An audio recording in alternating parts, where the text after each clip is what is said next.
Bapa di surga, terima kasih bahwa dalam kebaktian ini kami kembali mendapatkan kesempatan dan kebebasan untuk mendengar, untuk mempelajari, untuk merenungkan sebagian firman Tuhan. Kami sekali lagi mohon supaya Engkau hadir di sini dan memimpin dan mengarahkan dan memberkati penyampaian maupun penerimaan firman. Tolong hamba-Mu berikan dia kekuatan, jasmani, pikiran, khususnya suara yang saat ini sedang terganggu. Berikan pengurapan, berikan kata-kata, berikan apapun yang dia butuhkan supaya firman bisa disampaikan dengan benar, dengan baik, dan dengan sejelas-jelasnya. Dan kami bungkus dengan kuasa dan pekerjaan Roh-Mu, karena kami sadar tanpa itu semua akan sia-sia. Tolong kami semua dalam mendengar, berikan kami hati yang terbuka, berikan kami konsentrasi yang baik dari awal sampai akhir. Berikan terang supaya kami bisa mengerti, dan setelah kami mengerti berikan kami ketundukan. Bagi yang belum percaya itu bisa percaya, bagi yang sudah percaya itu bisa ditumbuhkan dan didewasakan. Dan biarlah melalui kami jadi penanggap-penanggap firman, biarlah Engkau lebih diperkenan dan dipermuliakan. Kami sadar setan bekerja, tolong kuatkan semua kami menghadapi godaan dan terangannya di dalam bentuk apapun. Juga untuk listrik dan semua peralatan yang kami pakai, kiranya Engkau jaga supaya semua berjalan baik dalam sepanjang kebaktian. Terima kasih Bapa, dalam nama Yesus kami berdoa. Amin.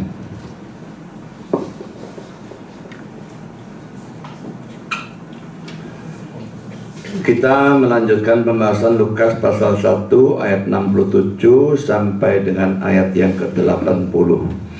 Kita akan baca teksnya lebih dulu ya. Dan Zakaria ayahnya penuh dengan Roh Kudus lalu bernubuat, katanya, terpujilah Tuhan Allah Israel, sebab Ia melawat umatnya dan membawa kelepasan baginya.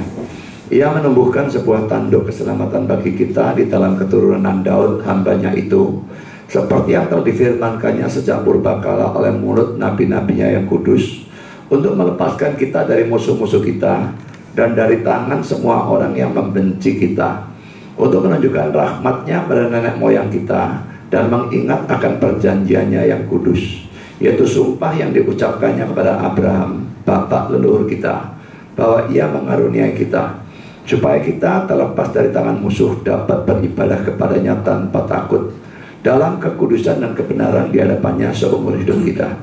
Dan engkau, hai anakku, akan disebut Nabi Allah yang Maha Tinggi, dan engkau akan berjalan mendahului Tuhan untuk mempersiapkan jalan baginya, untuk memberikan kepada umatnya pengertian akan keselamatan yang berdasarkan pengampunan dosa-dosa mereka oleh rahmat dan belas kasihan dari Allah kita, dengan mana Ia akan melawat kita surya pagi dari tempat yang tinggi, untuk menyinari mereka yang diam dalam kegelapan dan dalam naungan maut, untuk mengarahkan kaki kita kepada jalan damai sejahtera.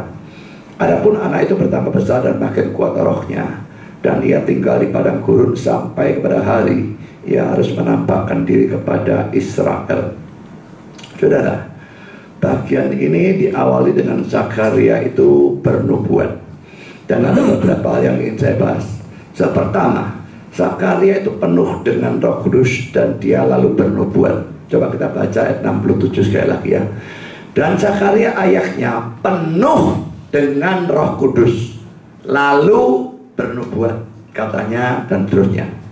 Saudara, kalau Kisah Rasul 2 digunakan oleh banyak gereja-gereja Pentakosta dan karismatik untuk mengatakan bahwa orang yang penuh dengan Roh Kudus harus berbicara dalam bahasa roh. Memang dalam Kisah Rasul 2 terjadi ya, mereka terima Roh Kudus, mereka penuh roh, lalu mereka bicara dalam bahasa roh. Tapi kalau cerita seperti itu dijadikan hukum, maka bagaimana dengan ayat ini? Kalau Kisah Rasul 2 penuh roh, bahasa roh, kalau itu dijadikan rumus, orang penuh roh harus bicara bahasa roh, maka ayat ini mestinya juga dijadikan rumus ya. Orang ini tapi penuh roh, dia lalu bernubuat. Berarti kalau penuh roh harus bernubuat. Lalu yang benar yang mana? Harus bernubuat atau harus berbahasa roh? Dua-dua enggak. Ingat ya, suatu cerita yang betul-betul terjadi itu bukan rumus. Kalau saya misalnya pergi ke Tretes itu ya, lalu saya ceritakan kepada saudara. Saya pergi ke Tretes, tahu-tahu bannya dua-dua gembos barengan. Lah, apakah pada waktu saya ceritakan seperti itu menjadi rumus baik untuk saya maupun orang lain, bahwa kalau pergi ke Tretes pasti banyak gembos dua-dua barengan? Harus begitu? Tidak ada orang gila manapun saudara, waktu dikasih cerita menjadikan itu sebagai rumus. Tidak ada. Kisah Rasul 2 itu satu cerita terjadi, penuh roh, bicara bahasa roh. Siapa yang menjadikan itu rumus? Ini juga cerita, sungguh terjadi, penuh roh, bernubuat. Siapa jadikan itu rumus? Hanya orang tolol jadikan itu rumus. Jadi saudara, baik Kisah Rasul 2 maupun ayat 67 ini cerita sungguh terjadi, tapi itu bukan rumus. Jadi saudara, orang yang penuh dengan Roh Kudus tidak harus bicara bahasa roh ataupun bernubuat. Bisa saja dia bicara bahasa roh, bisa tidak. Bisa saja dia bernubuat, bisa tidak. Itu bukan rumus. Jadi kalau saudara tidak pernah bernubuat dan saudara tidak pernah bicara bahasa roh, jangan lalu simpulkan, waduh aku tidak punya Roh Kudus, aku belum penuh Roh Kudus, dan sebagainya. Itu kesimpulan yang bodoh saudara. Ya, jadi saudara, saya juga tidak pernah bicara bahasa roh, dan saya tidak kepingin bahasa roh. Saya juga tidak pernah bernubuat dalam hati seperti Nabi bernubuat, dan saya tidak kepingin yang semacam demikian. Jadi saudara, tidak usah pikirkan dengan bahasa roh, nubuat harus. Tidak ada karunia manapun yang harus dimiliki oleh setiap orang Kristen. Tuhan memberikan karunia sak maunya dia. Yang satu kasih karunia A, satu kasih B, satu kasih C, sak sukanya dia, haknya dia. Kita tidak punya hak apapun untuk menuntut. Jadi saudara, ini poin yang pertama. Poin yang kedua, mulut atau lidah Zakaria yang tadinya dibuat bisu oleh Tuhan sehingga tidak berguna, sekarang bisa dipakai lagi dan dipakai untuk bernubuat. Saudara, ini menunjukkan ya, apakah kita bisa berguna untuk Tuhan atau tidak, itu tergantung sepenuhnya kepada Tuhan. Kita cuma harus mau menyediakan diri kita untuk dipakai oleh Tuhan. Saudara, kalau saudara menyandarkan pada kekuatan diri sendiri, kehebatan diri sendiri, ingat saudara, Tuhan itu demikian gampang ya. Orang tadi bisa ngomong dengan lancar, kalau ngomong jadi tidak bisa, dengar pun tidak bisa, disutuli selama kurang lebih 9 bulan dengan gampang. Saya mengadakan otak saudara, Tuhan sentil sedikit, saya jadi idiot yang paling tolol dunia. Kalau ada kekuatan saudara, Tuhan sentil sedikit, stroke, tidak bisa koyak gelas. Saudara, semua itu tergantung Tuhan saudara. Jadi kita tuh begitu tergantung pada dia. Apa yang mau kita sombongkan sih? Kekayaan dengan gampang diambil, habis. Kalau dia mau, bisa sekali. Kesehatan dengan gampang diambil, rumah, keluarga, apapun. Saudara, tidak usah sombong dengan apapun yang saudara punya. Tapi yang penting, apa saya punya, gunakan untuk kemuliaannya dia. Dengan cara semaksimal mungkin memuliakan dia. Itu yang penting. Ini yang poin kedua. Sekarang poin ketiga saudara, bernubuat itu memang sudah sangat sering ya, istilah itu disalah kaprahkan ya, menjadi salah kaprah ya. Bernubuat diidentikan dengan meramal masa depan. Memang bernubuat bisa ada ramalan, nggak bisa. Misalnya Yesus bernubuat tentang kedatangan keduanya, itu ramalan. Tapi nubuat itu sebetulnya pokoknya menyampaikan firman Allah. Bernubuat itu berbicara sebagai corongnya Allah, menyampaikan firman Allah. Bisa ada ramalan di situ, tapi tidak harus ada. Nubuat bisa berupa teguran tanpa ramalan apapun, bisa pengajaran tanpa ramalan apapun, tapi bisa juga ramalan. Jadi ingat ya, memang artinya sudah kadung salah kaprah sehingga bernubuat dianggap meramal. Tapi nubuat tentunya bukan ramalan, itu pokoknya ajaran firman Tuhan. Cuma kalau bernubuatnya nabi-nabi berbeda dengan saya saudara ya. Saya juga mengajarkan firman Tuhan, tapi kan saya pakai Alkitab itu, saya pelajari, saya susun khotbah dan sebagainya, maka itu menjadi khotbah. Tapi kalau bernubuat itu suatu karunia mujizat ya. bernubuat dalam arti sesungguhnya orangnya tidak pakai persiapan apa-apa. Tuhan langsung kerja dan dia langsung bicara tanpa persiapan apapun. Beritanya langsung dari Tuhan.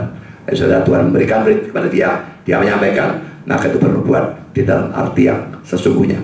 Ya, dan yang karunia seperti itu, kalaupun zaman sekarang ada, andai kata ada, maka saya tidak percaya itu bisa ada dalam bentuknya yang berlaku umum.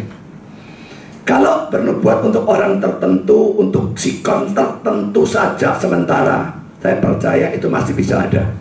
Tapi kalau berlaku umum dan universal, maka itu nanti keluar Alkitab jilid 2. Jadi saudara, ini membahayakan ya kalau karena bernubuat ini terus diterima secara mutlak. Dan dalam banyak gereja-gereja yang karismatik dan Pentakosta, saudara, saat tanya nubuat diterima. Dan itu membahayakan, kadang-kadang nubuatnya konyolnya luar biasa, tetap diterima.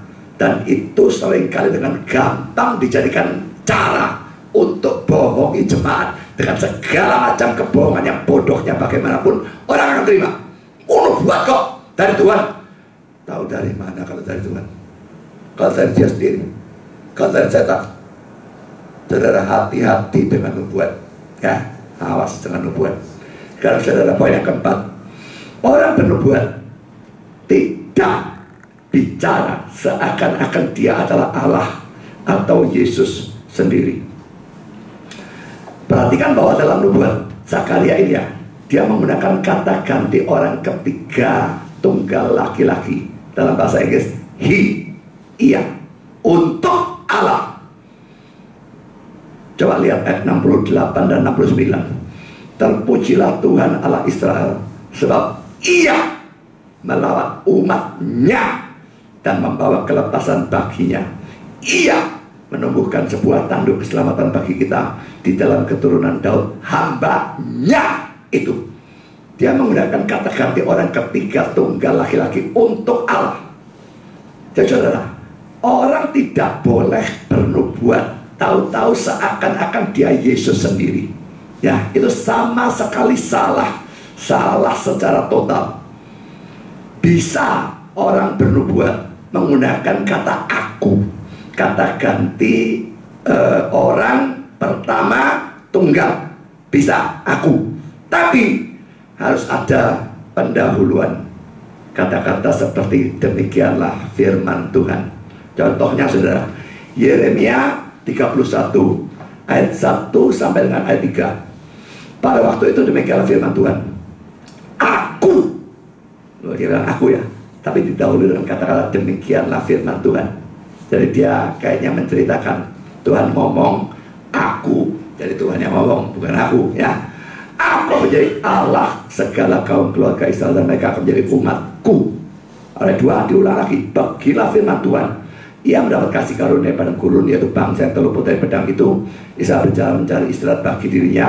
Dari jauh Tuhan menampakkan diri kepadaku. Aku mengasihi engkau dengan kasih yang kekal. Sebab itu aku melanjutkan kasih setiaku kepadamu. Aku. Tapi ada dua kali kata-kata demikianlah firman Tuhan, untuk bagilah firman Tuhan, baru ada kata aku.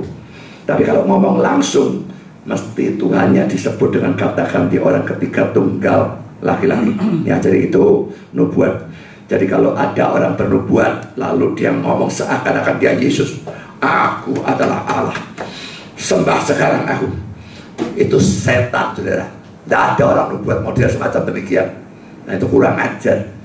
Saudara, sekarang kita pelajari nubuat dari Zakaria ya. Poin kedua. Pertama saudara, Zakaria memulai nubuatnya dengan memuji Tuhan. Dalam ayat 68 kita baca ya, terpujilah Tuhan Allah Israel, sebab ia melawat umatnya dan membawa kelepasan baginya. Saudara, dia melawat untuk apa? Nganggur-nganggur. Dia membawa kelepasan saudara. Jadi saudara, pujian ini dasarkan atas lawatan Allah. Dan dalam ayat itu dikatakan lawatan Allah itu membawa kelepasan kepada umatnya.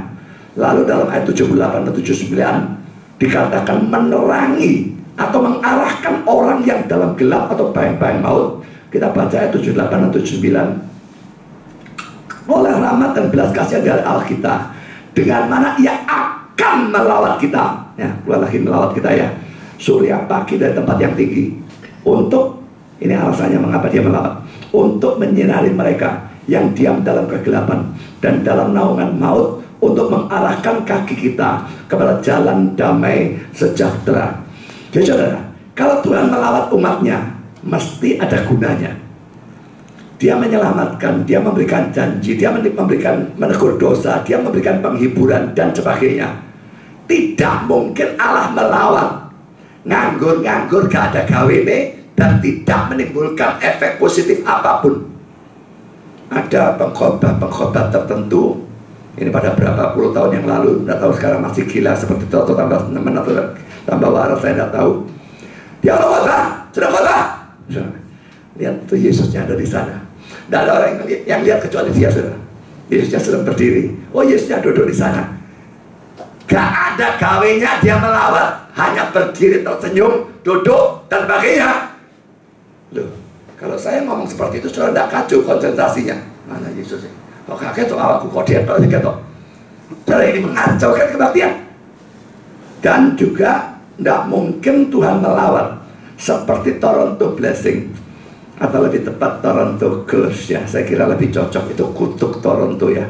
Dimana katanya mereka Tuhan melawat, tapi melawatnya cuma untuk membuat orang tertawa terbahak-bahak berjam-jam bahkan berhari-hari. Geblak gulu-gulu, tidak kayu-karuan, cukup, tidak bisa mandek dan sebagainya. Gunanya apa? Bukan nol, saudara, minus. Kelihatan ke orang gila. Orang luar masuk agama edan. Begitu kafir luar lihat agama edan. Film tentang kebaktian yang mengalami Toronto Blessing waktu kita di Exodus di gereja rumahnya Pak Warto ya. Saya putar itu ya videonya ya, entah waktu saya dapat dari mana. Pokoknya yang jelas gereja yang mempraktekkan Toronto Blessing itu adalah gerejanya. Ditunjukkan orang masuk ke gereja satu dan masih kena semua. Lalu kebaktian mulai, semua masih jalan bagus. Lalu itu di tengah-tengah khotbah saya kira. Jadi pendetanya sudah khotbah, sedang khotbah, khotbahnya belum selesai. Mulai saudara, satu orang paling muka kecegun, cegu, tidak bisa mandek, cegu. Bentar lagi orang kedua ikut, bentar lagi nular. Lalu ada yang gulung, ada yang wah pegang anaknya, wah nanda, tidak bisa terkendali semua. Kalau setengah gereja kena itu. Pendetanya dodok di muka, tidak bisa teruskan khotbahnya, dodok kayak orang frustrasi. Dan itu dianggap sebagai lawatan Tuhan. Itu penghinaan terhadap Tuhan ya. Tuhan ngelawat untuk merusak suatu ibadah. Dia pikir Tuhannya gila.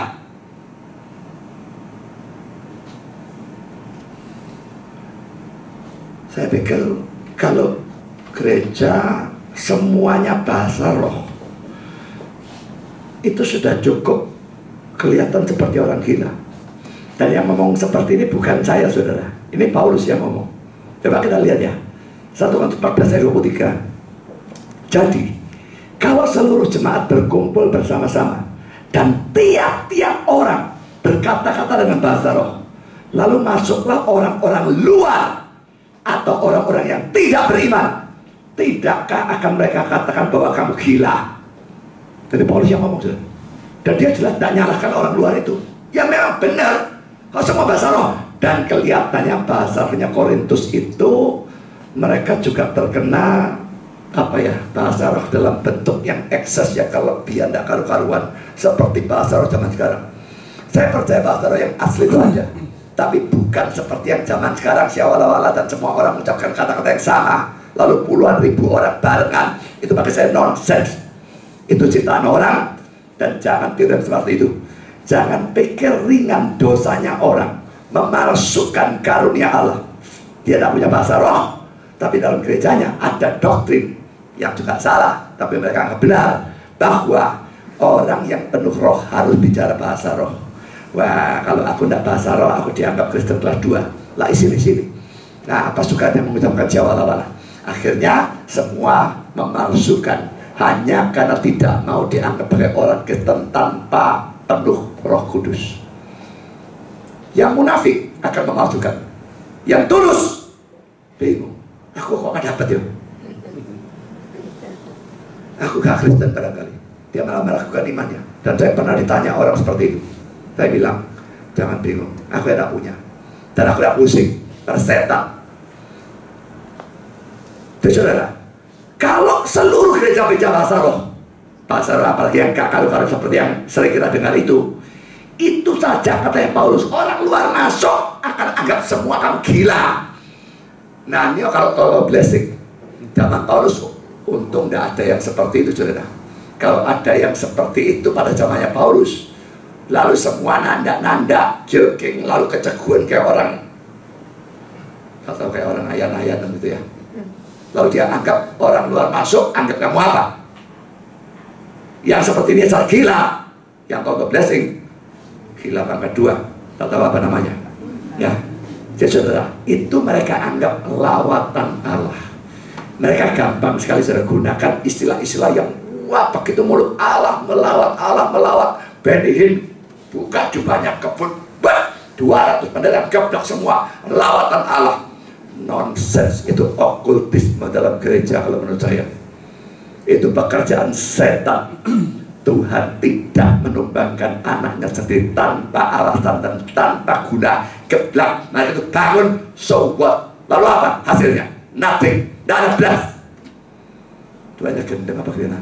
Tidak mungkin. Kalau dia melawan, ada tujuan, ada manfaat, mesti tidak bisa tidak. Karena poin kedua, dari ayat 71, kelihatannya kelepasan dalam ayat 68 ini merupakan keselamatan secara jasmani atau politis, yaitu dari penjajahan Romawi. Tapi sebenarnya tidak demikian. Coba kita baca ayat 71 ya. Untuk melepaskan kita dari musuh-musuh kita dan dari tangan semua orang yang membenci kita. Ya, kelihatannya memang politis ya. Musuh itu Roma, jadi pasti melepaskan dari Roma ini adalah kelepasan jasmani, keselamatan jasmani secara politis dan sebagainya. Tapi menurut saya tidak boleh diartikan demikian. Alasannya saya berikan beberapa alasan. Pertama, bagian pertama dari nubuat ini, yaitu ayat 68 sampai 75, harus dihubungkan dengan bagian kedua, yaitu ayat 76 sampai 79, yang bagian keduanya ini jelas menunjuk pada keselamatan rohani. Coba kita baca ya, 68 sampai 75. Terpujilah Tuhan Allah Israel, sebab Ia melawat umatnya dan membawa kelepasan baginya. Ia menumbuhkan sebuah tanduk keselamatan bagi kita di dalam keturunan Daud hambanya itu, seperti yang telah difirmankannya sejak purbakala oleh mulut nabi-nabi yang kudus, untuk melepaskan kita dari musuh-musuh kita dan dari tangan semua orang yang membenci kita, untuk menunjukkan rahmatnya kepada nenek moyang kita dan mengingat akan perjanjiannya yang kudus, yaitu sumpah yang diucapkannya pada Abraham bapak leluhur kita, bahwa Ia mengaruniai kita supaya kita terlepas dari tangan musuh, dapat beribadah kepadanya tanpa takut dalam kekudusan dan kebenaran di hadapannya seumur hidup kita. Nah saudara, bagian ini bagian pertama ya, harus berhubungan dengan bagian kedua. Kita baca ayat 76-79. Dan engkau anakku akan disebut Nabi Allah yang Maha Tinggi, karena engkau akan berjalan mendahului Tuhan untuk mempersiapkan jalan baginya, untuk memberikan kepada umatnya pengertian akan keselamatan yang berdasarkan pengampunan dosa-dosa mereka oleh rahmat dan belas kasihan dari Allah kita, dengan mana Ia akan melawat kita surya pagi dari tempat yang tinggi, untuk menyinari mereka yang diam dalam kegelapan dan dalam naungan maut, untuk mengarahkan kaki kita pada jalan damai sejahtera. Saudara, ini arti rohani atau jasmani? Tidak usah diomong saudara, yang kedua ini jelas rohani. Dan kalau dua itu dihubungkan, tidak bisa yang pertama arahnya jasmani, yang kedua arahnya rohani. Semua arahnya rohani. Karena poin kedua, poin B. Di samping itu saudara, bagian pertama nubuat ini menghubungkan keselamatan dengan tanduk keselamatan dari keturunan Daud. Dan itu pasti yang dimaksud tidak bisa tidak adalah Yesus. Sehingga jelas ini tidak bicara keselamatan politis atau keselamatan jasmani, tapi rohani. Ya, tapi memang orang-orang Yahudinya yang kacau balau pengertiannya itu berpikir bahwa keselamatan yang dibawa oleh Mesias bersifat jasmani dan politis, melepaskan dari penjajahan Romawi. Akhirnya mereka menanti-nantikan seorang yang betul-betul powerful, raja dunia, yang datang anaknya tukang kayu, menderita, disalib, dibunuh, tidak mungkin bukan Mesias. Lah pengertian mereka salah, akhirnya membuat mereka tidak percaya bahwa Mesias yang datang adalah Mesias. Mereka masih menunggu kedatangan pertama dari Mesias. Kita menunggu Mesias yang sudah datang itu datang kedua. Mereka nunggu datang pertama, tungguin sampai jungkir balik, dia datang langsung kedua, saudara. Tidak ada pertama lagi, yang pertama sudah lewat kok. Cara yang ketiga, tujuan Tuhan melepaskan umatnya. Ada beberapa poin. Pertama, poin A, untuk menunjukkan rahmat atau belas kasihannya, ayat 72 dan ayat 78 ya. Untuk menunjukkan rahmatnya pada nenek moyang kita dan mengingat akan perjanjiannya yang kudus. Ayat 78, oleh rahmat dan belas kasihan dari Allah kita, dengan mana ia akan melawat kita surya pagi dari tempat yang tinggi. Jadi tujuan pertama Tuhan melepaskan umatnya ya, untuk menunjukkan rahmat, belas kasihan. Itu tanpa belas kasihan tidak akan dia melepaskan atau menyelamatkan umat. Karena poin B, tujuan kedua, untuk menggenapi janjinya kepada Abraham, ayat 72 dan 73, untuk menunjukkan rahmatnya pada nenek moyang kita dan mengingat akan perjanjiannya yang kudus, yaitu sumpah yang diucapkannya pada Abraham bapak leluhur kita, bahwa ia mengaruniai kita. Dia sumpah, dan sumpah itu harus dia tepati. Allah tidak bisa tidak menepati janji apalagi sumpah. Yang ketiga, supaya umatnya bisa beribadah kepada Allah tanpa takut dalam kebenaran dan kekudusan seumur hidup. Kita baca itu dalam ayat 74 dan 75. Supaya kita terlepas dari tangan musuh dapat beribadah kepada-Nya tanpa takut dalam kekudusan dan kebenaran di hadapannya seumur hidup kita. Saudara, pertama adalah beribadah kepada Allah. Terjemahan kita beribadah kepada Allah ya. King James, RSV, NIV dan NASB menerjemahkan menggunakan kata serve, yang artinya itu yang melayani. Kita memang diselamatkan untuk melayani. Saya pernah pikir itu. Kita diselamatkan bukan sekedar untuk masuk surga ya. Kita diselamatkan supaya kita bisa mengeluarkan hasil untuk Tuhan. Pertama, kehidupan yang diubahkan. Kedua, kita melayani supaya lebih banyak orang melalui kita juga ikut diselamatkan. Coba kita lihat Efesus 2:10. Karena kita ini buatan Allah, diciptakan dalam Kristus Yesus untuk melakukan pekerjaan baik yang dipersiapkan Allah sebelumnya, yang mau supaya kita hidup di dalamnya. Jadi Allah sudah siapkan perbuatan baik yang harus kita lakukan. Dia selamatkan kita supaya kita lakukan itu. Itu harus. Kan 2 Korintus 5:15. Dan Kristus telah mati untuk semua orang, supaya mereka yang hidup tidak lagi hidup untuk dia sendiri, tapi untuk dia yang telah mati dan telah dibangkitkan untuk mereka. Kita berhenti hidup untuk diri kita, lalu hidup untuk dia. Coba pikir saudara, saudara hidup untuk diri sendiri atau untuk dia? Seperti yang saya sharingkan, banyak pendeta, banyak sinode bahkan hidup untuk diri mereka sendiri. Hidup cari kekayaan untuk diri sendiri, hidup cari popularitas untuk diri sendiri. Dan popularitas itu berhubungan dengan duit, saudara. Kalau dia populer, banyak orang undang, dia juga dapat banyak duit. Jadi saudara, ujung-ujungnya laki-laki semua pergi kepada duit. Dan saudara, itu sesuatu yang sama sekali salah. Duit bukan motivasi kita. Saudara, sekaya apapun saudara, nek mati saudara tidak bawa 1 sen pun. Kalau matilah dia bakar rumah-rumahan, motor-motoran, duit-duitan. Nanti di sana, di alam baka orangnya dapat rumah, dapat motor, dapat duit. Gendeng kok bisa percaya seperti itu, betul-betul edan. Tidak ada 1 sen bisa saudara bawa. Jadi saudara, dalam hidup ini uang jangan jadi tujuan. Kita butuh uang, harus diakui, tak bisa tidak. Tapi uang untuk mencukupi hidup kita dan untuk kita gunakan supaya kita bisa memuliakan Allah. Selalu hidup untuk Tuhan, selalu hidup untuk Tuhan. Tidak peduli pendeta-pendeta hidup untuk dia sendiri.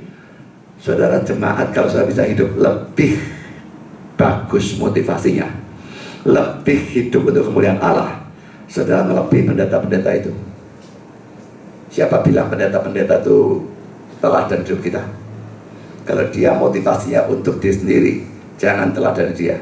hiduplah untuk Tuhan, bukan untuk diri sendiri. Kedua, saudara, tanpa takut, ya, beribadah kepada Allah tanpa takut. Kalau sudah bebas dari musuh, dalam arti sudah diselamatkan, maka kita tidak boleh takut. Kita bisa beribadah kepada Allah, kita bisa melayani Allah tanpa takut, karena kita sudah diselamatkan. Saudara, mari kita melihat ayat ini ya. Mazmur 127 ayat 1. Tuhan adalah terangku dan keselamatanku. Kepada siapakah aku harus takut? Tuhan adalah benteng hidupku. Terhadap siapakah aku harus gemetar? Tidak ada orang manapun terhadap siapa saudara boleh takut. Dia boleh berkuasa pangkat bagaimanapun, di atas dia ada Allah. Orang itu sepenuhnya dalam genggaman Allah. Teman saya yang kemarin kawin tadi malam ya, itu orang kuat. Datang dalam pernikahan itu komandannya garnison, saudara. Jadi tidak tahu teman saya itu sendiri dia orang garnison pada dia Cina, atau dia sekedar kenal, saya tidak terlalu tahu. Tapi pokoknya backingnya, backingnya medeni orang. Tapi saudara, apa artinya orang pangkat tinggi pada waktu diadu lawan Tuhan, raja di atas segala raja dan Tuhan di atas segala Tuhan? Jangan takut kepada orang. Mereka paling-paling bisa bunuh tubuh, itu pun kalau ada kehendak Tuhan. Mereka tidak bisa bunuh jiwa kita. Takutlah kepada Tuhan, bisa bunuh tubuh dan jiwa kita di dalam neraka. Sekarang kita lihat ayat yang lain. Mazmur 56 ayat 12. Kepada Allah aku percaya, aku tidak takut. Apakah yang dapat dilakukan manusia terhadap aku? Roma 8:31. Sebab itu apakah yang akan kita katakan tentang semuanya itu? Jika Allah di pihak kita, siapakah yang akan melawan kita? Yang nomor satu, pastikan Allah di pihak kita ya. Kalau Allah di pihak sana, silakan kita. 2 Timotius 1 ayat 7. Sebab Allah memberikan kepada kita bukan roh ketakutan, melainkan roh yang membangkitkan kekuatan, kasih, dan ketertiban. Saudara yang terus hidup dalam takut, semua takut. Dan banyak orang Kristen seperti itu. Debat takut, ini takut, ngomong gini takut, ngomong semua takut. Tak bisa pelayanan, saudara. Memang tentu kadang-kadang ada hal-hal yang perlu diwaspadai, tapi tetap takut-takutan terus-terusan, tidak bisa pelayanan. 1 Yohanes 4:17-18. Dalam hal inilah kasih Allah sempurna dalam kita, yaitu kalau kita mempunyai keberanian percaya pada hari penghakiman, karena sama seperti Dia, kita juga ada dalam dunia ini. Dalam kasih tidak ada ketakutan. Kasih yang sempurna melenyapkan ketakutan, sebab ketakutan mengandung hukuman, dan barang siapa takut dia tidak sempurna dalam kasih. Takut yang dibicarakan dalam teks ini, takut pada hari penghakiman. Kalau saudara punya juru selamat, kalau saudara punya penebus, semua dosa saudara beres. Apakah kita harus takut pengadilan akhir zaman? Tidak betul, yang mengadili Tuhan. Semua dosa kita sudah beres. Tidak ada apapun yang dia ingat-ingat lagi. Pengadilan akhir zaman nanti, saudara, yang dibukakan dosa-dosanya hanya orang-orang yang tidak punya juru selamat. Buka semua dan dihukum berdasarkan dosa-dosanya. Kita, dosa kita sudah hapus semua, saudara. Kristus membasuh semua dosa kita. Dan firman Tuhan mengatakan Allah tidak mengingat-ingat dosa kita, dibuang ke dalam tubir-tubir laut. Tak diingat. Jadi mungkinkah nanti diingat masih ya?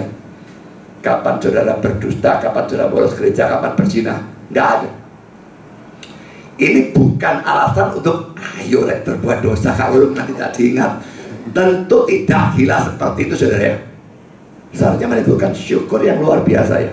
Kita dosa banyak, dosa buruk, tapi darah Kristus membasuh semua. Berusaha jangan ngulang. Tapi kalau kita toh jatuh, tetap darah itu membasuh. Dan pada pengadilan akhir zaman tidak diingat. Karena itu kita bisa menghadap pengadilan itu dengan berani. Padahal dosa banyak. Karena sudah remayat. Bukan karena kita suci. Kita tidak suci. Kita berdosa. Tapi dosa kita sudah dibereskan oleh Kristus di atas kayu salib. Tidak ada satu yang harus kita beres sendiri. Tidak usah takut apapun, saudara. Ya saudara, masih takut kalau mati menghadapi pengadilan Tuhan? Atau saya punya keberanian? Ya, ingat, ini bukan alasan untuk terus berbuat dosa, tidak. Tapi tetap ini suatu penghiburan.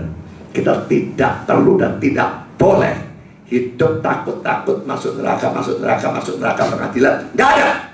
Dosa kita semua dihapus. Yang ketiga, dalam kebenaran dan kekudusan. Ini kita perlu tekankan dalam hidup, studi, pekerjaan maupun pelayanan kita, ya. Kebenaran dan kekudusan itu perlu memang ditekankan dalam segala segi kehidupan kita. Benar, kudus, itu dikejar. Keempat, seumur hidup kita.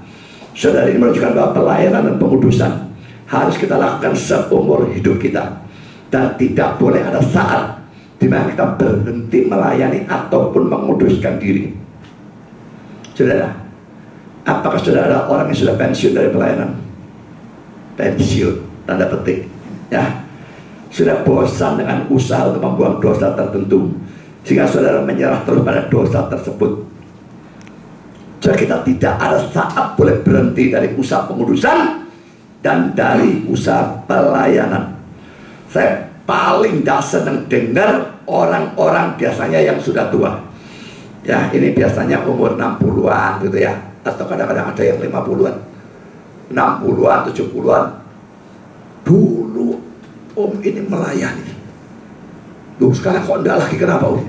Ya, Om kasih kesempatan yang muda-muda. Bahmu lah. Siapa yang kasih kamu izin pensiun? Tuhan. Kalau Tuhan kasih izin pensiun, silakan pensiun. Tuhan tidak kasih izin pensiun, kau pensiun karena PDW. Berikan izin yang muda-muda. Nek males, bilang mau males. Lebih baik jujur daripada ngomong yang benar-benar seperti itu. Saya paling tidak senang dengar omongan seperti itu.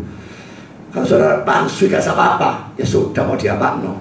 Ya tak bisa pelayanan memang. Tapi selama saudara masih bisa jalan, masih bisa bicara, sudah bisa melakukan pelayanan. Ngomong Injil. Jadi saudara, pelayanan pengudusan seumur hidup, saudara. Saya boleh jadi pendeta emeritus, saudara. Ya, pendeta emeritus itu yang saya pensiun. Tapi kan bisa tetap khotbah, biarpun emeritus. Cara banyak pendeta emeritus khotbah. Ya memang mungkin mereka motivasinya dari duit. Tapi kita tidak harus tiru yang seperti itu kan. Tapi yang penting saya terus pelayanan. Gereja mau pensiunkan, kita bisa tetap pelayanan. Tidak khotbah, ngomong pribadi, bisa. Jadi saudara, pelayanan itu tidak ada batasnya. Tidak ada saat boleh berhenti. Pengudusan juga demikian. Sekarang poin keempat. Cara Tuhan memberikan keselamatan atau kelepasan adalah dengan beberapa hal ini. Pertama, saudara, poin A, ya. Dia memberikan keselamatan atau kelepasan dengan menumbuhkan tanduk keselamatan. Kita baca 69 dan 70. Ia menumbuhkan sebuah tanduk keselamatan bagi kita di dalam keturunan Daud hambanya itu, seperti yang telah difirmankannya sejak purbakala oleh mulut nabi-nabinya yang kudus. So, beberapa poin saya bahas, ya. Pertama, tanduk keselamatan dalam keturunan Daud. Tidak bisa tidak. Ini menunjuk pada Yesus, bukan Yohanes Pembaptis. Karena Yohanes Pembaptis bukan dari keturunan Daud atau Yehuda. Ya, dia keturunan Lewi. Karena Zakaria itu seorang imam. Imam harus keturunan Lewi, tidak bisa tidak. Tapi kalau Yesus, dia memang dikatakan singa Yehuda. Baik Maria maupun Yusuf. Ya, Yusuf itu tidak ikut campur. Tapi supaya orang tidak mengacau balaukan, maka dua-dua oleh Tuhan diambil dari keturunan Daud, dari suku Yehuda. Jadi tanduk keselamatan dalam keturunan Daud, ini Yesus. Kedua, sejak zaman perjanjian lama, Tuhan sudah menjanjikan akan munculnya Mesias dari keturunan Daud. Kita bisa lihat itu dalam ayat yang ke-70. Dan kita banding, ayat 70 tadi sudah ada, harus kita baca ulang, ya. Lalu Yeremia 23 ayat 5, ini juga menunjukkan hal itu, ya.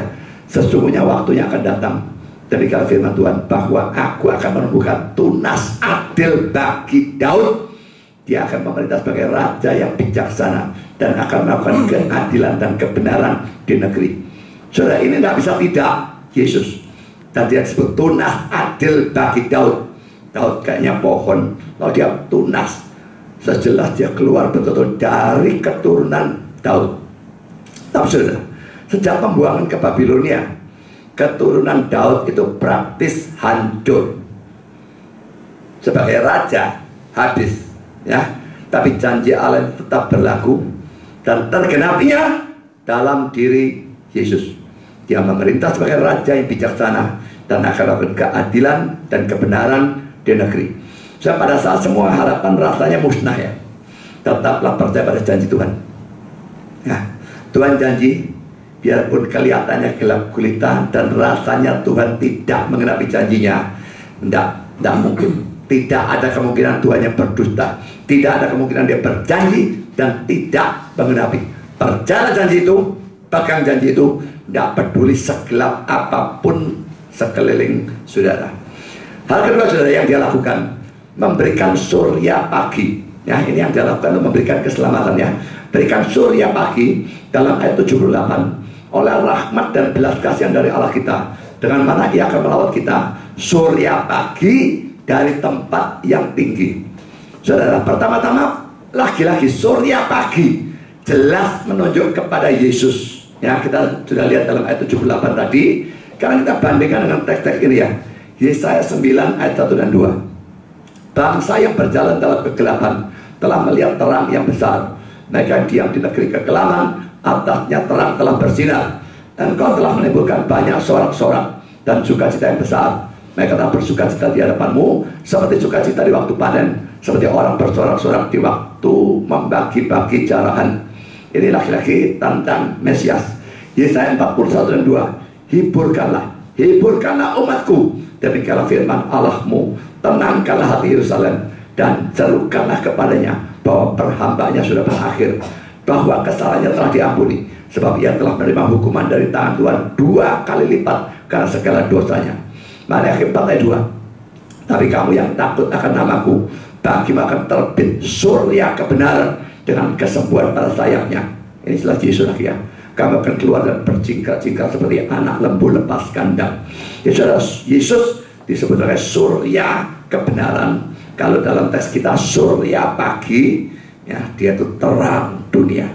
Maka surya itu menjadi gambaran dari dia, matahari menyinarkan terang.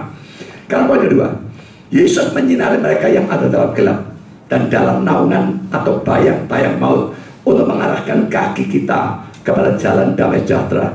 Kita baca ayat 79, ya. Untuk menyinari mereka yang diam dalam kegelapan dan dalam naungan maut untuk mengarahkan kaki kita kepada jalan damai sejahtera. Saudara, bahwa Yesus itu menyinari mereka dalam gelap, dalam naungan atau bayang-bayang maut, mengarahkan jalan damai sejahtera, menunjukkan saudara bahwa tanpa Kristus semua orang ada dalam gelap dan dalam bayang-bayang maut. Tapi sebaliknya saudara, dengan Kristus atau ikut Kristus, kita ada di jalan damai sejahtera.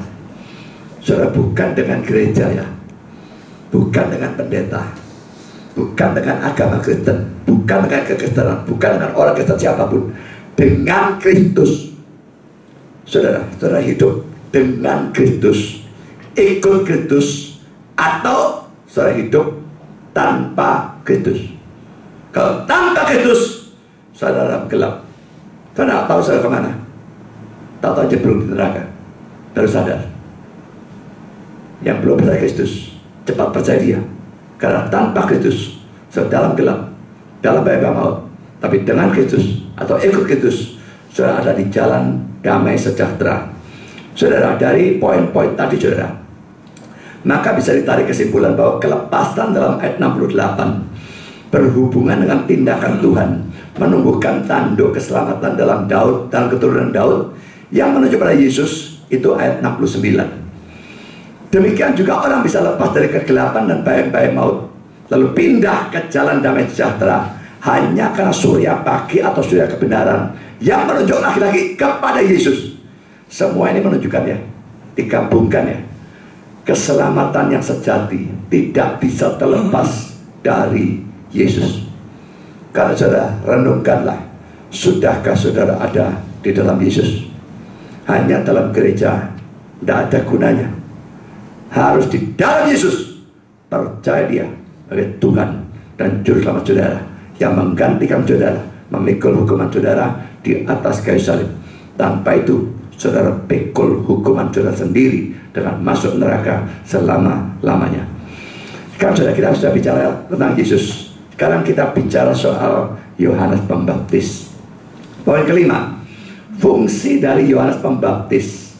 Saudara, poin A ya, baru mulai ayat 76. Kita tadi baca ke ayat 67 ya, sampai 80 ya.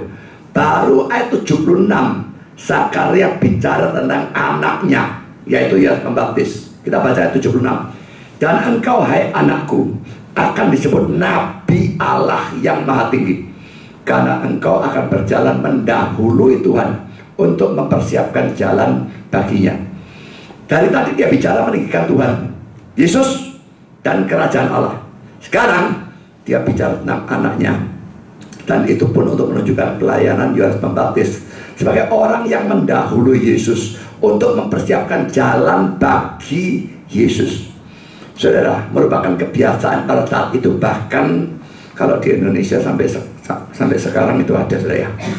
Coba pikirkan SBY kalau mau datang tuh ya, wah siapkan, nek perlu jalan yang mau dilewati, oh ground jalan aspal semua, kelihatan dia lewat bagus semua. Barang dia tidak lewat, wah jalannya tidak karuan ya. Nah saudara, kalau penggede mau datang, raja mau datang, ada yang mendahului, menyiapkan jalan. Yesus itu raja yang mau datang, ya Pembaptis mendahului. Makanya kelahiran Yohanes Pembaptis 6 bulan sebelum kelahiran Yesus. Sebagai, kalau Yesus itu dia sebagai manusia, Yohanes Pembaptis 6 bulan lebih tua. Jadi saudara, dia datang lebih dulu karena dia menyiapkan jalan.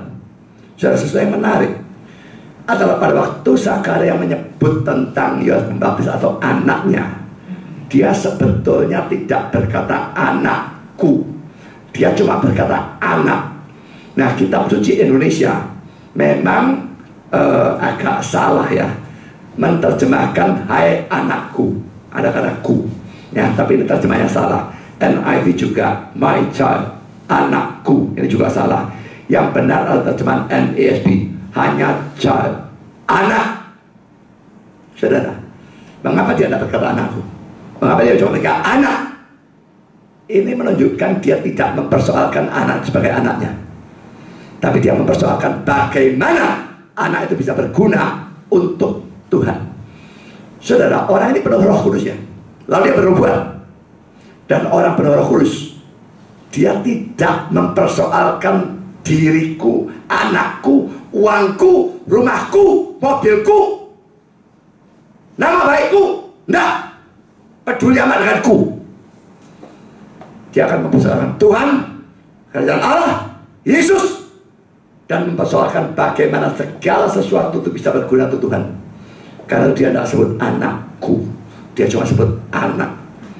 Yang penting anak ini berguna untuk Tuhan. Saudara, apakah saudara memang mau dalam hidup saudara semuanya berguna untuk kemuliaan Tuhan? Karena kita masuk poin B, ayat 77 dan 78. Untuk memberikan kepada umatnya pengertian akan keselamatan yang berdasarkan pengampunan dosa-dosa mereka oleh rahmat dan belas kasihan dari Allah kita, dengan mana Ia akan melawat kita surya pagi dari tempat yang tinggi. Saudara, pertama-tama ya, Yohanes Pembaptis itu mempersiapkan jalan bagi Yesus. Itu ayat 76b. Dengan cara memberi pengertian tentang keselamatan, itu ayat 77a. Kita baca 76-77 ya. Dan engkau, hai anakku, kata kunya tidak ada mestinya, akan disebut Nabi Allah yang Maha Tinggi, karena engkau akan berjalan mendahului Tuhan untuk mempersiapkan jalan baginya, untuk memberikan kepada umatnya pengertian akan keselamatan yang berdasarkan pengampunan dosa-dosa mereka. Saudara, pada saat itu orang-orang Yahudi mempunyai konsep yang salah tentang beberapa hal ini. Pertama, tentang Mesias. Tadi sudah saya ceritakan ya, orang-orang Yahudi pada saat itu percaya Mesias itu akan datang sebagai raja duniawi yang akan melepaskan mereka dari penjajahan Roma. Nah, sesuatu yang aneh dan perlu direnungkan adalah, sudah tahu orang Yahudinya punya pemikiran begitu, mengapa Tuhan memberikan nubuat yang seolah-olah mendukung pandangan ini dalam ayat 71 dan 74. Ayat 71-74 untuk melepaskan kita dari musuh-musuh kita dan dari tangan semua orang yang membenci kita. Ayat 74-nya supaya kita terlepas dari tangan musuh, dapat beribadah tanpa takut. Dia sudah tahu pengertiannya salah, kok dikasih ayat yang kayaknya mendukung. Saudara, saya percaya memang ini harus diartikan ya. Ini menunjukkan bahwa Tuhan memang sering sengaja memberikan hal-hal yang sukar dalam Alkitab, sehingga orang yang tidak mau belajar dengan sungguh-sungguh akan mendapatkan arti yang salah, sehingga tersesat dan binasa. Saudara, saya akan tunjukkan dengan dua teks ini ya. Matius 13, 10 dan 17. Maka datanglah murid-muridnya dan bertanya kepadanya, mengapakah engkau berkata-kata kepada mereka, orang-orang banyak, dalam perumpamaan? Jawab Yesus, kepadamu diberi karunia mengetahui kerajaan surga, tapi mereka tidak. Karena siapa yang punya, kepada akan diberi, sehingga ia berkelimpahan. Tapi siapa yang tidak punya, apapun juga yang ada padanya akan diambil daripadanya. Itu sebabnya aku berkata-kata dalam perumpamaan kepada mereka. Karena sekalipun melihat, mereka tidak melihat, dan sekalipun mendengar, mereka tidak mendengar dan tidak mengerti.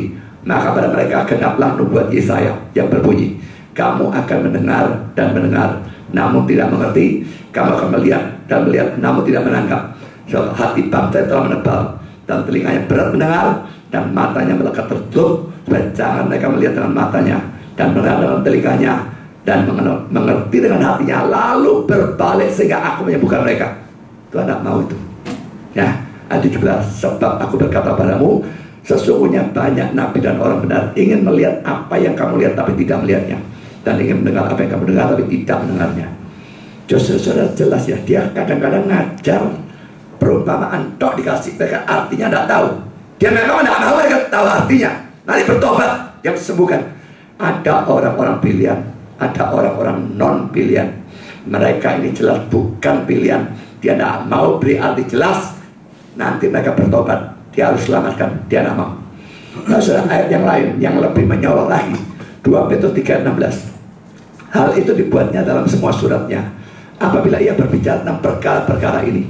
Dalam surat-suratnya itu ada hal-hal yang sukar difahami, sehingga orang-orang yang tidak memahaminya dan yang tidak teguh imannya, unstable, ini orang tidak beriman betulnya ya, memutar balikannya menjadi kebinasaan mereka sendiri, sama seperti yang juga mereka buat dengan tulisan-tulisan yang lain. Saudara, dari ayat ini kelihatannya Alkitab ini mengandung hal-hal yang sukar difahami. Menyebabkan apa? Orang-orang yang tidak beriman memang tidak ngerti, lalu mutar balikan menjadi kebinasaan mereka sendiri, seperti yang juga mereka perbuat dengan tulisan-tulisan yang lain. Tulisan yang lain itu bagian Alkitab yang lain ya. Jadi saudara, orang-orang yang brengsek memang sering ayat mereka tidak mengerti, putar balikan untuk mendukung pandangan mereka yang salah. Tapi dengan itu mereka cuma merugikan diri mereka sendiri, mereka membinasakan diri mereka sendiri. Ingat baik-baik yang sudah berulang kali saya katakan, Alkitab itu banyak barang-barang seperti ini. Dibaca sepintas artinya A, dipelajari mendalam artinya B. Banyak. Apa sebab? Supaya orang-orang yang tidak niat belajar dapat arti yang salah dan binasa. Karena saudara, belajar serius, belajar mendalam itu bukan cuma kewajiban hamba Tuhan, tapi itu kewajiban jemaat juga. Hamba Tuhannya tentu juga dia belajar dulu, berikan oleh jemaat. Pernah itu jemaat akses dari mana? Ya bisa sebetulnya kalau mau sih ya. Internet sekarang banyak, cuma ya saudara tidak tahu yang tulisan mana yang bagus, yang mana tidak bagus. Nanti ternyata kalau bisa sekali. Tetap harus ada arah. Tapi saya percaya kalau sudah anak Tuhan sungguh-sungguh, Tuhan akan bimbing. Sudah internet terbuka untuk siapapun untuk belajar, bisa. Web-web dengan tulisan banyak, bagus maupun jelek, benar maupun sesat, banyak. Tapi sudah anak Tuhan minta pimpinan, dia akan arahkan. Yang penting ada keseriusan dalam belajar. So, belajar serius atau tidak, itu intinya di sana. Kalau saudara serius, jangan salahkan Tuhan kalau saudara disesatkan. bukan salahnya dia. Kalau saya belajar serius, saya akan tahu yang kelihatannya A ini ternyata bukan A, sebetulnya B. Maka saya akan dapatkan ini. Tapi kalau saya tidak serius, ya saya dapat arti yang salah ini, A ini. Karena sepintas tok bacanya, ya dapat A. Dapat yang buruk. Salah Tuhan? Enggak. Salah saudara. Karena tidak serius. Kalau saya serius, saudara Tuhan, saya yakin dan saya jamin dia akan pimpin dan arahkan saudara pada kebenaran. Jadi saudara, nomor satu kan dalam hidup saudara-saudara, ingin cari kebenaran, ingin tahu kebenaran, mau belajar yang mendalam, mau belajar yang sukar. Khotbah-khotbah di luaran kebek dengan dongeng. Bahkan dari orang-orang yang dianggap, wih dia tuh spesialis pengajaran, nanti di rumah no khotbah dongeng tok. Saya tidak nentang dongeng, saya kadang-kadang yang dongeng, tapi kadang-kadang ya. Tapi penggalian itu mutlak harus, saudara. Memang kalau menghadapi bayi dalam Kristus, ya kita gali dari dalam saudara. Bayi kan kasih susu dulu, tapi tingkatkan, maka lambat laun akan ada pengajaran dalam dan juga.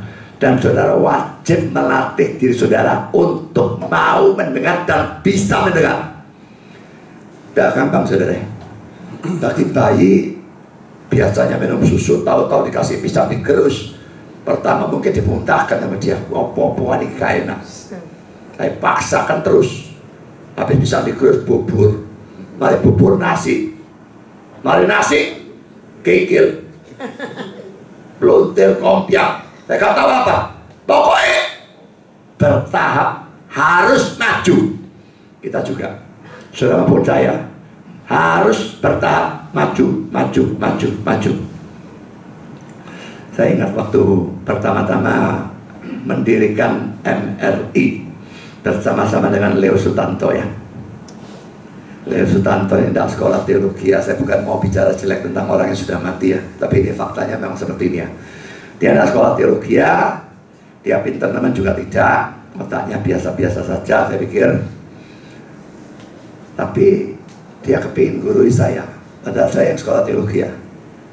Baru khotbah 2 kali, 1 kali PA, 1 kali kebaktian.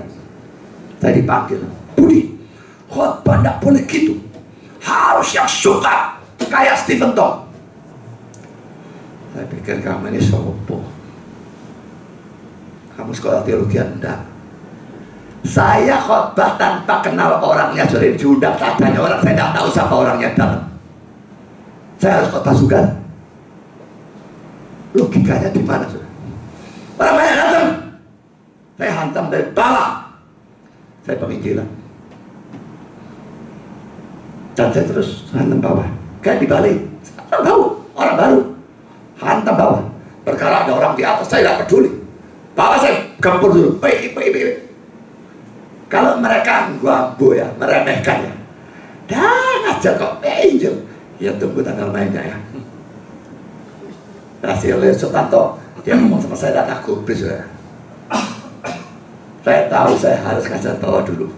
Saya kenal orangnya. Ngajar bawah terus. Tapi saudara, saya naik. Gali. Sampai setelah nggak tahu waktu itu 2 tahun atau 3 tahun. Saya melihat khotbahnya sudah tambah lama tambah sukar.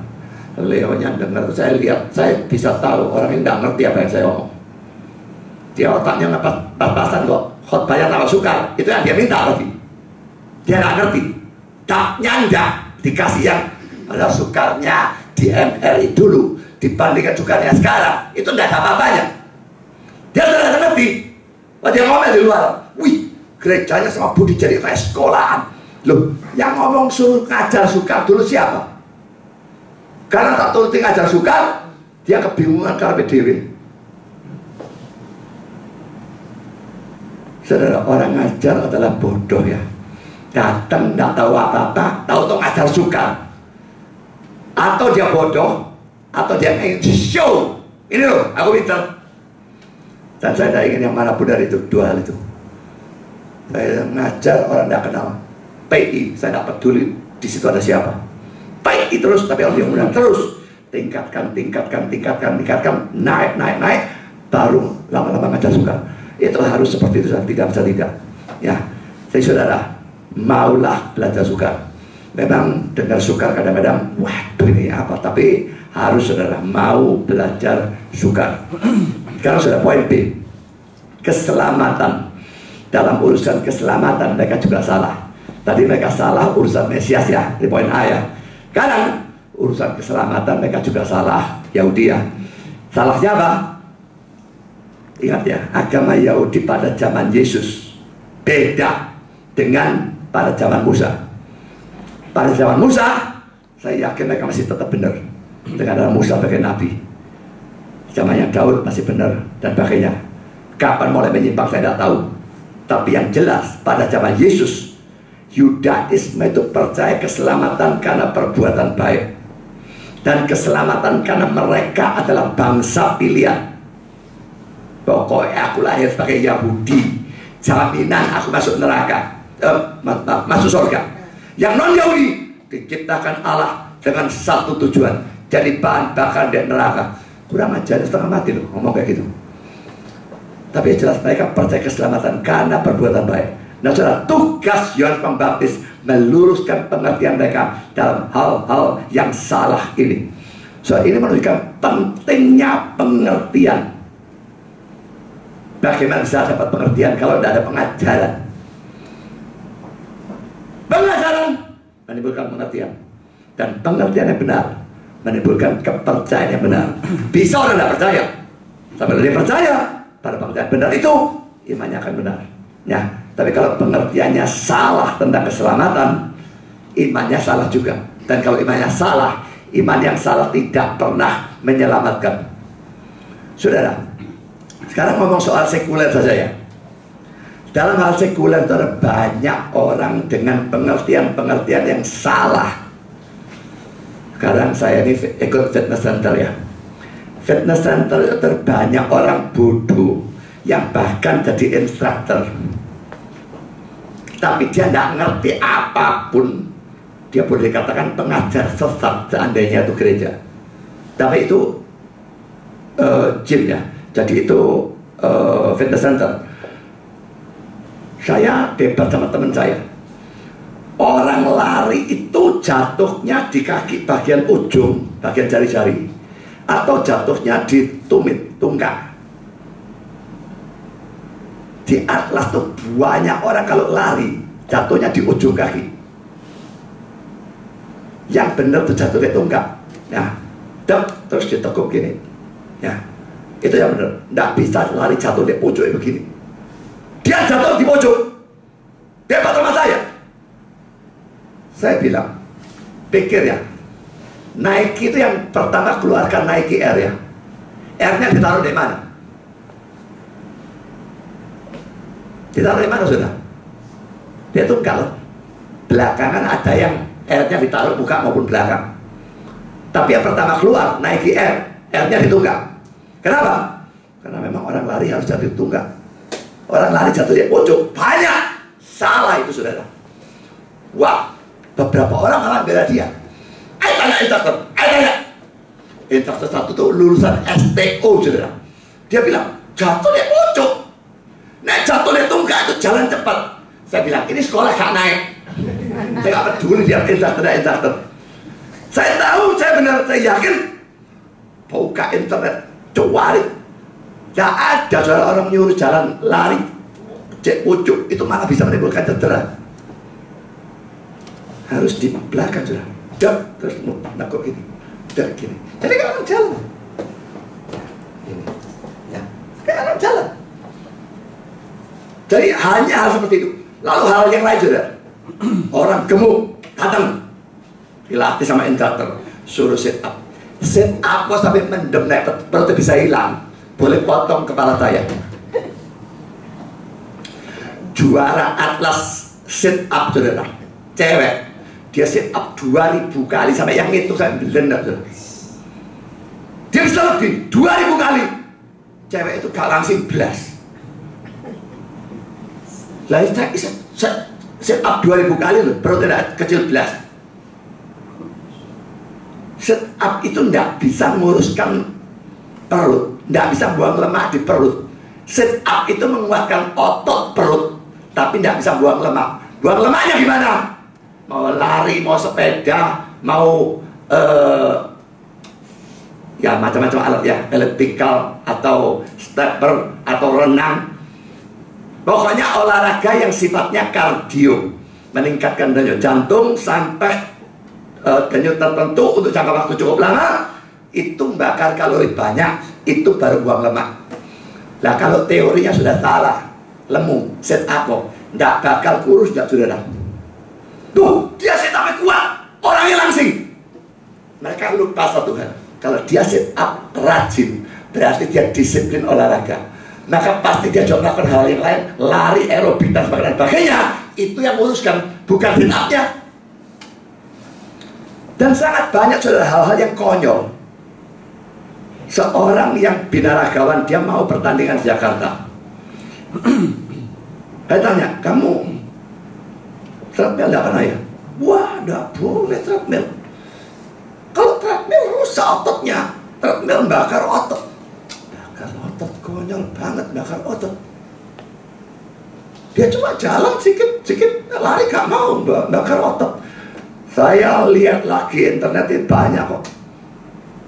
Internetnya bilang pandangan seperti itu stupid myth, mitos tolol. Lari bisa bakar lemak, bakar otot. Itu hanya bisa terjadi pertama kalau saudara larinya lari maraton gitu ya.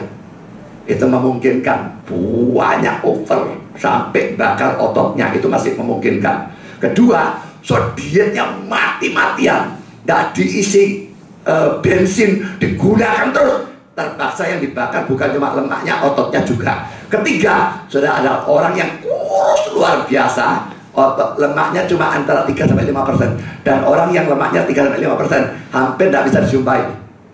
Petinju yang saya tahu lemaknya paling sedikit diukur 7%, 3-5% itu hampir tidak ada sudah. Orang lari 1 jam bahkan 2 jam biasa-biasa saja, kecepatan normal 8, 9, 10 km per jam, tidak akan bakar otot, bakar lemak, malah jadi lebih sehat, bahkan lebih binaragawan. Tapi dia punya konsep, tidak bisa, binaragawan tidak boleh lari. Konyol sekali saudara ya. Dilihat saat internet, tidak ada yang punya pandangan seperti dia. Dan saudara, sangat banyak pandangan-pandangan di sana. Dulu waktu pertama-tama saya latihan di Atlas, habis latihan bench press ya, bench press itu dada ya, lalu latihan narik begini, itu untuk back. Lalu ada orang satu tanya, dia tua ya, mari latihan chest, latihan back. Iya, saya ketarik pakai back. Saya pikir otot chest ini sendiri, otot kayak itu sendiri, bagaimana otot ini bisa lari ke sana? Dan banyak orang yang percaya gitu. Pokoknya mari latihan chest, nggak boleh latihan back. Nanti ototnya chest pergi ke back. Tanyolan. Konyol sekali. Mitos yang paling banyak, orang lari itu membahayakan lutut. Dan saya sendiri tiap hari menganggap itu benar. Bahkan kakak saya yang dokter menganggap itu benar. Saya lihat di internet, salah. Lari itu justru bagus untuk lutut, kecuali orangnya gemuk sekali. Ini lari itu 4 kali lipat saudara, maka itu bisa merusak ya. Kedua, larinya salah. Saya kadang-kadang lari di sebelah orang, saya jauh lebih berat saya 81, 82. Orang itu paling-paling antara 60-an. Tapi dia bunyinya lari kayak kuda, blak blak blak blak blak. Ini treadmill rusak atau lututnya rusak nih saudara ya. Saya 80 nyaris tidak ada bunyinya, dia 60 blak blak blak kayak jalan lari di embong. Cara larinya salah. Nah kalau cara lari salah seperti itu, bisa lari merusak lutut, bisa. Tapi kalau larinya benar, orangnya nggak terlalu berat, lari itu menguatkan otot-otot juga di sekitar lutut, justru memperkuat lutut. Jadi saudara, banyak dalam dunia sekuler. Saya senangnya fitness, saya belajar di situ, dan saya melihat dalam fitness center, bahkan instruktur banyak ajaran sesat dalam tanda petik, banyak pemikiran-pemikiran keliru, dan kalau itu keliru, nggak bisa diharapkan hasil yang baik dari mereka sebetulnya. Dalam dunia gereja, dunia rohani, ini lebih parah lagi, jauh lebih parah. Mitos-mitos yang tak karu-karuan, dongeng-dongeng yang kacau balau, kepercayaan-kepercayaan yang sesat, banyak-banyaknya betul-betul saya baca. Dan dalam dunia seperti inilah kita mesti jadi orang aneh, tidak ikut dunia, belajar serius, punya pengertian yang benar, dan kita praktekkan. Tidak ada pengertian yang benar, jangan harap punya iman yang benar. Tidak ada iman yang benar, jangan harap dapat keselamatan. Orang-orang karismatik seringkali menganggap bahwa orang-orang Protestan, khususnya yang menekankan firman Tuhan kayak kita gitu ya, itu dianggap sebagai ahli-ahli Taurat. Saudara, memang bisa saja ya, ada orang Protestan yang pengetahuan banyak lalu jadi ahli Taurat. Mereka cuma belajar tapi tidak melaksanakan. Tapi saudara, penekanan pengetahuan atau penekanan belajar firman Tuhan itu sendiri, itu adalah sesuatu yang benar. Ya, itu sama sekali bukan salah. Dan tidak ada keharusan kalau orang rajin belajar firman mesti jadi ahli Taurat. Kalau memang seperti itu, lah Paulusnya pada rajin belajar, Yesusnya pada rajin belajar. Dia sejak umur 12 sudah tanya-tanya, tidak rajin belajar, dia ahli Taurat. Punya pengertian memungkinkan jadi ahli Taurat, tapi tidak harus demikian. Mengapa kita harus seperti itu? Ya, jadi saudara, adalah tuduhan omong kosong yang semacam demikian. Kita belajar tidak harus jadi ahli Taurat. Yang kedua saudara, keselamatan itu didapatkan melalui pengampunan dosa. Ayat 77, untuk memberikan kepada umatnya pengertian akan keselamatan yang berdasarkan pengampunan dosa-dosa mereka. Jadi saudara, keselamatan bukan didapatkan melalui perbuatan baik, tetapi melalui pengampunan dosa. Betul-betul sudah anugerah Tuhan ampuni. Kalau tidak bisa selamat. Kita bandingkan Mazmur 32, 1 dan 2. Berbahagialah orang yang diampuni pelanggarannya, yang dosanya ditutupi. Berbahagialah manusia yang kesalahannya tidak diperhitungkan Tuhan, dan yang tidak berjiwa penipu. Mazmur 130 ayat 3 dan ayat 4. Jika engkau ya Tuhan mengingat-ingat kesalahan Tuhan, siapakah yang dapat tahan? Tapi pada pengampunan supaya kau ditakuti orang. Ya, dia mengampuni, dia tidak mengingat. Daniel 9 ayat 9. Pada Tuhan Allah kami ada kesayangan dan keampunan, walaupun kami telah memberontak terhadap Dia. Dan tentu saja saudara, pengampunan dosa hanya bisa kita dapatkan kalau kita percaya kepada Yesus. Tidak ada cara lain saudara. Percaya Yesus, terima juru selamat, dosa sudah diampuni. Efesus 1 ayat 7. Sebab di dalam Dia dan oleh darahnya kita beroleh penebusan, yaitu pengampunan dosa menurut kekayaan kasih karunia-Nya. Efesus 4 ayat 32. Tapi hendaklah kamu ramah seorang terhadap yang lain, penuh kasih mesra dan saling mengampuni, sebagaimana Allah di dalam Kristus telah mengampuni kamu. Kisah 10 ayat 43. Tentang Dialah semua nabi bersaksi bahwa barang siapa percaya kepadanya, ia akan mendapat pengampunan dosa oleh karena namanya. Saudara, salah pengertian tentang keselamatan dalam hal ini, jangan harap saudara bisa selamat. Kalau saya ngecek apakah orang itu Kristen sejati atau tidak, pertama saya tanya, kamu yakin mati di hari ini, detik ini mati kamu masuk surga? Dia tidak yakin selamat, saya yakin dia bukan Kristen. Kalau dia yakin selamat, oh yakin mati detik ini masuk surga, saya tanya, mengapa kok yakin? Tanya mengapa kok yakin, ini menunjuk bisa membukakan pengertiannya dia, benar apa enggak? Kalau dia yakin, kenapa kok yakin? Aku sudah dibaptis, sesat, masuk neraka kamu, aku yakin. Kalau tidak bertobat, yakin, kenapa kok yakin?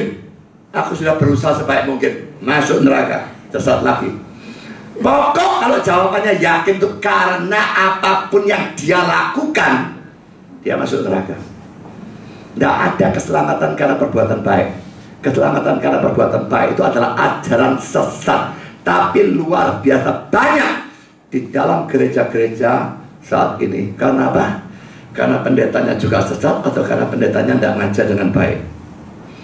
Saya menekankan keselamatan karena iman. Terus-terusan. Satu kali saya ngomong-ngomong dengan seseorang teman yang juga Kristen, tapi ya Kristennya bagaimana saya tidak tahu, tapi setidaknya dia banyak tanya dengan saya. Dan saya bilang selamat itu hanya karena iman. Dia bilang ada pendeta ngajar makan darah masuk neraka, tak bilang pendeta itu sesat. Berarti kalau orang mau selamat harus percaya Yesus dan tidak makan darah. Itu selamat karena iman dan perbuatan, dan itu sesat. Oh, ajaran susu ini bahaya loh. Selamat karena iman dong. Saya bilang, ya bahaya, tapi itu benar. Nek tak ganti, jadi tidak bahaya, tapi sesat. Dan itu lebih bahaya jadinya. Saudara, saya tidak mau mundur dari keselamatan karena iman saja. Bahaya. Orang bisa beriman loh, hidup sangat berdiri. Salah dewe, dia mau berbuat seperti itu. Siapa yang nyuruh? Kalau dia beriman akan sungguh-sungguh, Roh Kudus pasti masuk dalam dia. Kalau Roh Kudus masuk, Roh Kudus mesti mengeluarkan buah roh. Orang itu mesti ada pertumbuhan ke arah pengudusan. Naik turun pasti ada. Tapi pertumbuhan pengudusan mesti ada. Tak bisa tidak. Dan tidak ada kemungkinan dia sengaja terus dosa, toh diampuni karena iman. Itu tidak mungkin Kristen, saudara. Jadi saya tidak takut mengajarkan itu. Orang bilang bahaya. Peduli amat bahaya atau tidak bahaya, Tuhan yang ajar itu, dan saya ikuti dia. Alkitab ajar itu, dan saya ikuti dia. Saya tidak mau karena iya bahaya, tak tambahilah dengan perbuatan. Saya jadi nabi palsu. Jangan mundur sedikit pun pada waktu soal Injil ya. Lalu orang tanya, loh, aku boleh bebas? Tidak bebas.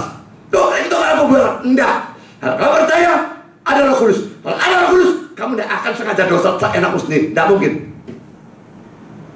Jadi saudara, jangan mundur dari doktrin selamat hanya karena iman. Perbuatan itu hasil dari keselamatan dan dari iman, bukan penyebab dari keselamatan. Kita sudah bisa berbuat baik belas mula-mula ya. Lalu kita percaya Kristus, itu pun karena kelahiran baru dari Tuhan, pemberian iman dan sebagainya. Kita percaya, begitu percaya kita selamat. Setelah selamat, diberikan Roh Kudus juga pada titik ini. Maka di sini baru mulai ada perbuatan baik. Selamat dulu, baru ada perbuatan baik. Di sananya nol perbuatan baiknya, tidak ada belas. Selamat, baru ada perbuatan baik. Bagaimana perbuatan baik menyebabkan selamat? Selamatnya datang lebih dulu kok. Hal ini kelihatan simpel ya. Tapi coba saudara cek orang-orang Kristen di banyak gereja. Kacau semua, ada karu-karuan. Tanya, wadas uber, lah bingung semua. Pendeta pun banyak yang bingung kok lagi jemaatnya. Padahal ini dasar Kristen yang paling bawah. Gitu saudara, mau pergi gereja lain atau ngajar sukar, ngajar penetapan dosa, ngajar alat itu enggak. Mau jadi apa? Ngajar Injil dulu.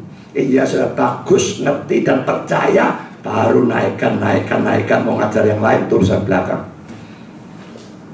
Saudara, poin yang ketiga, ayat 78a, itu sambungan dari ayat 77.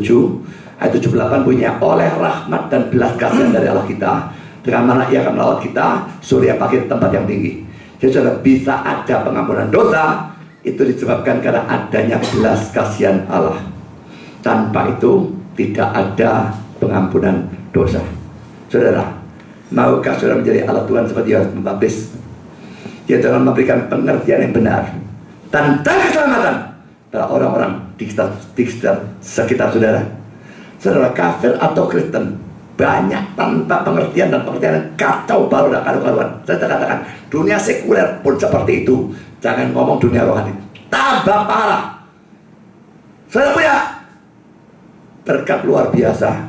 Di sini ada pengajaran memberikan dasar. Saudara tahu dengan pasti. Jangan disimpan sendiri saudara. Di luar sana ada banyak orang kacau balau. Beritakan Injil kepada mereka. Buat mereka mengerti. Kalau mereka mengerti, mereka tidak mau bertobat, itu urusan mereka. Tapi kalau mereka mengerti, memungkinkan mereka bertobat, lalu mereka mendapatkan keselamatan. Tidak ada gunanya, saudara, saya percaya Yesus sebagai satu-satunya juru selamat, satu-satunya jalan ke surga. Kalau kepercayaan itu tidak saudara wujudkan dengan memberitakan Yesus yang adalah satu-satunya jalan itu kepada semua orang yang bisa saudara jangkau. Maukah saudara memberitakan Injil? Tuhan memberkati saudara. Amin.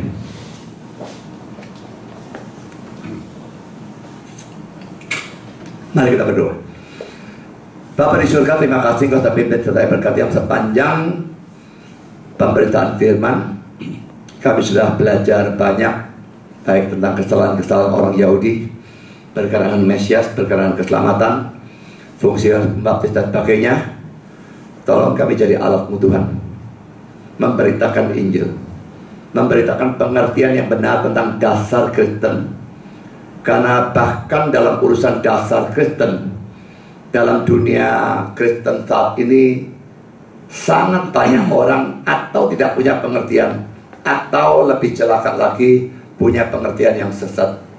Tolong kami bisa meluruskan mereka, memberikan pengertian kepada yang tidak punya pengertian, meluruskan mereka yang pengertian yang sesat, dan berkati supaya bukan hanya kami bisa luruskan pengertian mereka, tapi mereka mau percaya pada pengertian benar itu dan diselamatkan. Terima kasih Bapa, dalam nama Yesus kami berdoa. Amin.